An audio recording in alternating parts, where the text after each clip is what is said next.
ലോക തൊഴിലാളി ദിനത്തിൽ KSRTC MD Tomin Thachankary bus കണ്ടക്ടറായി. KSRTC ജീവനക്കാരുടെയും യാത്രക്കാരുടെയും പ്രശ്നങ്ങൾ നേരിട്ട് മനസ്സിലാക്കാൻ വേണ്ടിയാണ് ഒരു ദിവസത്തേക്ക് MD കളക്ടറുടെ വേഷമണിഞ്ഞത്.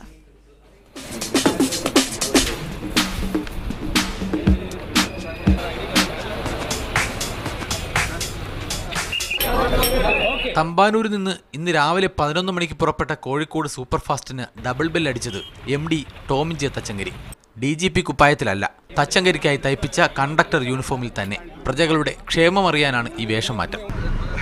ഇത് കയറുന്നതിനും വരെ ഇത്ര വിഷമകരവും അല്ലെ ഇത്ര ഡിഫറൻ്റ് ആണെന്നുള്ള അറിഞ്ഞില്ല. എൻ്റെ തൊഴിലാളി എന്തുമാത്രം കഷ്ടപ്പെടുന്നു ബുദ്ധിമുട്ടെന്ന് അറിയാൻ ഒരു മാർഗ്ഗം. ഞാൻ അവർക്ക് നൽകുന്ന ഈ യന്ത്രങ്ങളും മെഷീനൊക്കെ പ്രോപ്പറായിട്ട് വർക്ക് ചെയ്തില്ലെങ്കിൽ അതിന് എന്നുള്ള സർവീസ് ചെയ്തതിലുള്ള ബുദ്ധിമുട്ട്, യാത്രക്കാരുടെ ബുദ്ധിമുട്ടുകൾ, ഒത്തിരി കാര്യങ്ങൾ അതിനകത്ത് അറിയാനും പഠിക്കാനും കഴിഞ്ഞിട്ടുണ്ട്. I am proud to be a conductor of KSRTC. വേണ്ടി വന്നാൽ നാളെ വളയവും പിടിക്കും. ഡ്രൈവിംഗ് സീറ്റും ഞാൻ അപ്ലൈ ചെയ്തിട്ടുണ്ട്. എനിക്ക് ലൈസൻസ് കിട്ടണം. KSRTCയുടെ എല്ലാ മേഖലകളെക്കുറിച്ച് പഠിക്കാനാണ് ഞാൻ ആഗ്രഹിക്കുന്നത്. യാത്രക്കാർക്ക് സമ്മിശ്ര പ്രതികരണം. സത്യത്തിൽ ഇത് എന്താണെന്നുള്ളത് എനിക്ക് തന്നെ അറിയത്തില്ല. കോട്ടയം വഴിയുള്ള ബസ്സിൽ തിരുവല്ല വരെയാണ് തച്ചങ്കരിയുടെ കണ്ടക്ടർ പണി.